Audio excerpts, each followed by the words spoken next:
आदि शक्ति सीता मैया का अवतार हुआ था। अब सीता जी के कई प्रसंग हैं।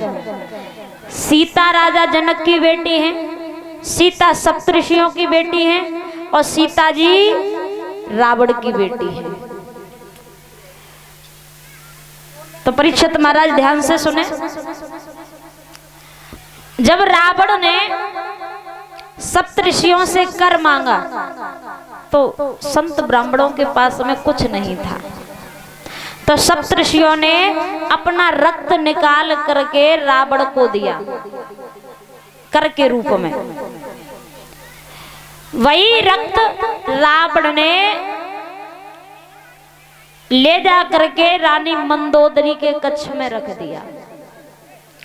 रात्रि के समय रानी मंदोदरी को प्यास लगी तो पानी समझ करके रानी मंदोदरी ने रक्त का पान कर लिया, रक्त को पी लिया।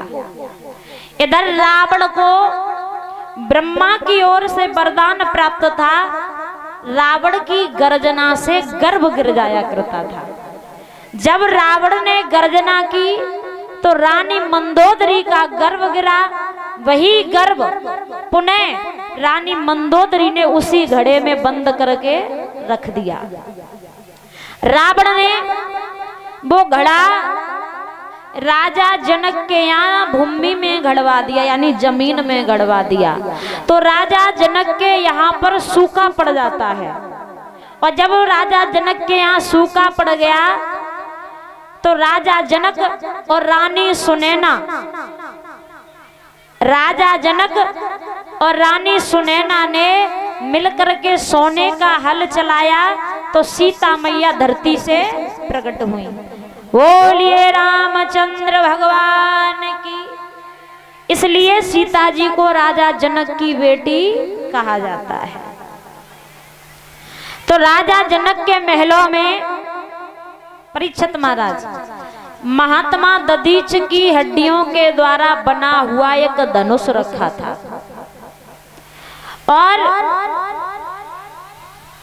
वो धनुष इतना प्रभावशाली था कि उस धनुष की पूजा एक ही जगह पर होती थी, उसे कोई हिला नहीं पाता था।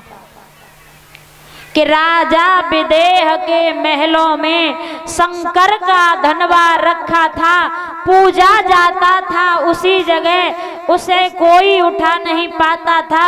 एक दिन सिया ने अनायास वह धनवा अचक उठाया था। राजा विदेह ने तब मन में देखो यह तो ठहराया था, जिस महावीर की महाशक्ति वो धनवा तोड़ गिराएगी, उस नरभूषण के साथ यहाँ जानकी विवाही जाएगी। जो भी योद्धा इस धनुष को तोड़ करके गिरा देगा, उसी के साथ में सीता का विवाह होगा। परीक्षित महाराज जब सीता जी ने वो धनुष उठा लिया तो राजा जनक ने प्रतिज्ञा ली। जब सीता जी विवाह के योग्य हुई तो राजा जनक ने सीता के स्वयंवर का संदेश सब जगह भेजा, पर लेकिन अयोध्या में कोई संदेश नहीं भेजा। सब जगह संदेश गया, पर लेकिन राजा दशरथ के यहाँ संदेश नहीं गया। क्यों नहीं गया? एक बार जनकपुरी में ऐसी घटना घटी परीक्षित महाराज। एक पुरुष को एक ब्राह्मण जी ने श्राप दिया, और श्राप लग गया तो वो पुरुष रोने लगा, उसकी पत्नी रोने लगी। तो ब्राह्मण जी ने कहा कि अगर कोई पतिव्रता नारी, सूत का कच्चा धागा होता है, सूत के कच्चे धागे से कुएं में से जल निकाल करके अगर इस पुरुष को स्नान करवा दे तो इसकी जान बच जाएगी। तो जनकपुरी में जितनी माताएं थी सभी ने अजमाया, कुछ नहीं हुआ। जब ये संदेश अयोध्या में पहुंचा तो रानी कौशल्या तैयार हो रही थी आने के लिए। तब तक अयोध्या में एक झाड़ू लगाने वाली दासी रहती थी। उस दासी ने देखा कि रानी आज बड़ा तैयार होकर के सज धज के कहीं जा रही है, तो माता कौशल्या से पूछा कि हे रानी, कहाँ जा रही हो तैयार होके? तो रानी कौशल्या ने जब बताया परीक्षित महाराज जी, तो दासी ने एक बात कही, जिस काम को दासी कर दे वहां रानी के जाने की आवश्यकता नहीं है। जिस काम को दासी कर सकती है अयोध्या की, वहां रानी को जाने की जरूरत ही नहीं है। यह काम है तो मैं ही कर दूंगी। तो वो दासी जाती है, झाड़ू लगाने वाली दासी, जनकपुरी में जाकर के सूत के कच्चे धागे से कुएं में से घड़े में जल निकाल करके उस पुरुष को स्नान करवा देती है, तो उसकी जान बच जाती है। तो राजा जनक ने विचार किया कि अगर अयोध्या में इतनी बड़ी पतिव्रता नारी दासी हो सकती है, अगर कोई दास अयोध्या में योद्धा निकला और जाने आए के धनुष तोड़ दिया तो मेरी सीता तो दासी हो जाएगी। इसलिए सभी जगह निमंत्रण भेजा, संदेश भेजा, पर लेकिन अयोध्या में नहीं भेजा। बोले रामचंद्र भगवान की। तो परीक्षित महाराज जब संदेश विश्वामित्र को मिला, कौशिक मुनि को मिला, तो राम लक्ष्मण को लेकर के कौशिक मुनि जब जनकपुरी के लिए जाते हैं तो रास्ते में एक भयानक जंगल मिलता है, जहां पर पशु पक्षी भी नजर नहीं आते। भगवान राम ने देखा कि नारी की रूप में एक पत्थर की शिला पड़ी हुई है। राम जी ने कौशिक मुनि से कहा, महाराज हे गुरुदेव, ये पत्थर के रूप में शिला कौन है? तो कौशिक मुनि कहने लगे, ये वही गौतम मुनि की नारी है अहिल्या, जो अपने पति के श्राप के कारण पत्थर की हो गई। इसके साथ में देवराज इंद्र ने छल किया था। परीक्षित महाराज, चंद्रमा ने रात्रि के 12 बजे मुर्गा बन के आवाज लगा दी गौतम मुनि के यहाँ। गौतम मुनि ब्रह्म मुहूर्त में गंगा स्नान के लिए जाया करते थे। तो गौतम मुनि ने समझा कि स्नान करने का समय हो गया। गौतम मुनि ने धोती उठाई, कांधे पे डाली और गंगा पर पहुंच गए। गंगा मैया प्रकट हुई। गंगा मैया ने कहा कि हे गौतम, अभी स्नान का समय नहीं हुआ है, आज तेरे घर कुछ गलत होने वाला है, लौट के अपने घर जा। और जब गौतम मुनि लौट के आए, तब तक इंद्र गौतम मुनि का भेष धारण करके अहिल्या के पतिव्रत धर्म को नष्ट कर देता है। तो द्वार पर मुर्गा के रूप में चंद्रमा मिला। गौतम ऋषि के कांधे पर धोती पड़ी थी। गौतम मुनि ने वो धोती उठाई और चंद्रमा में मारी, और उसी धोती के कारण आज भी चंद्रमा पर दाग है। बोली रामचंद्र भगवान की।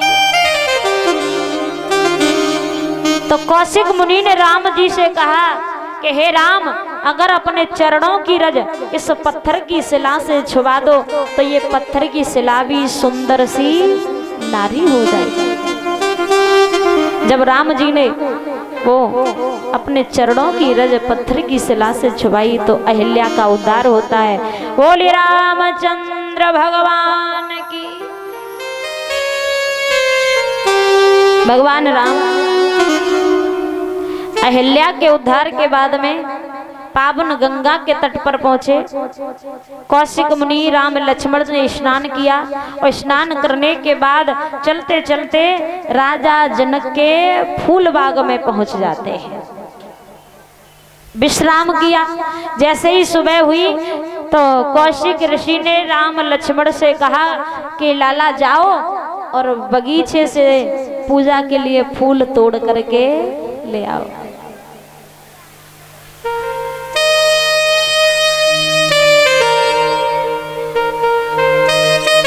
महाराज राम लक्ष्मण राजा जनक की फूल बगिया में फूल तोड़ने के लिए आते हैं। तो परीक्षित महाराज इधर सीता मैया अपनी सहेलियों के साथ में उस बगिया के बीचों बीच एक सरोवर था।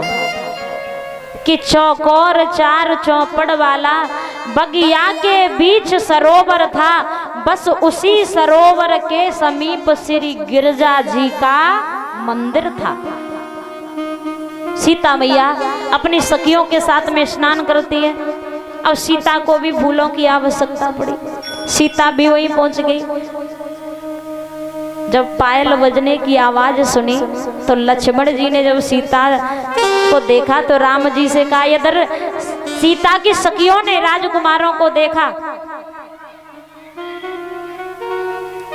तो सीता से कहा, इधर लक्ष्मण सीता जी के बारे में राम जी से कहते हैं और सीता की सखिया राम जी के बारे में सीता से कहते हैं। और जैसे ही राम जी ने सीता को देखा और सीता ने राम जी को देखा तो हुआ क्या कि देख कर राम जी को जनक नंदिनी,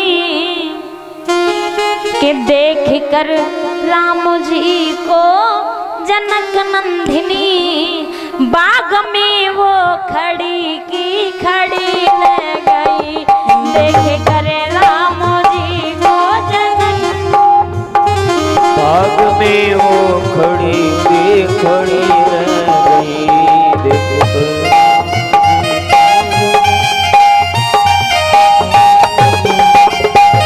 तालियां बजा के जय हो।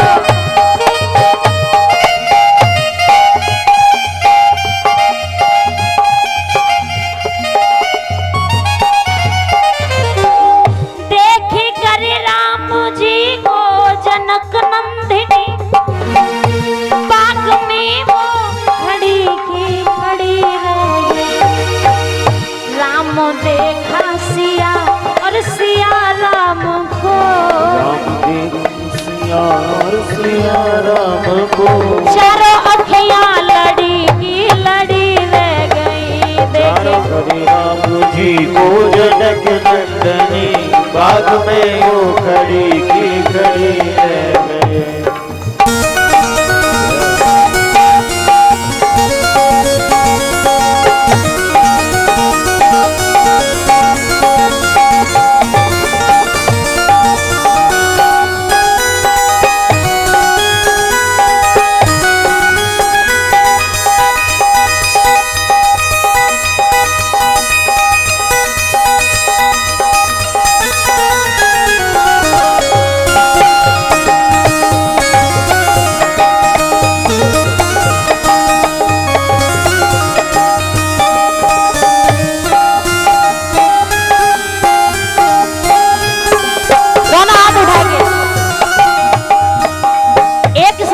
सीता की कहने लगी, एक बोली सकी मेरी प्यारी बहन, कितने सुंदर ये बालक यहाँ आ गए। एक बोली सकी देख प्यारी बहन, कितने सुंदर ये बालक यहाँ आ गए। ये है छोटे कुंवर क्या धनुष तोड़ेंगे, ये है छोटे कुंवर क्या धनुष तोड़ेंगे। मन में शंका पड़ी ही पड़ी रह गई। देखे कर राम जी को जनक नंदिनी, बाग में वो खड़ी की खड़ी रह गई।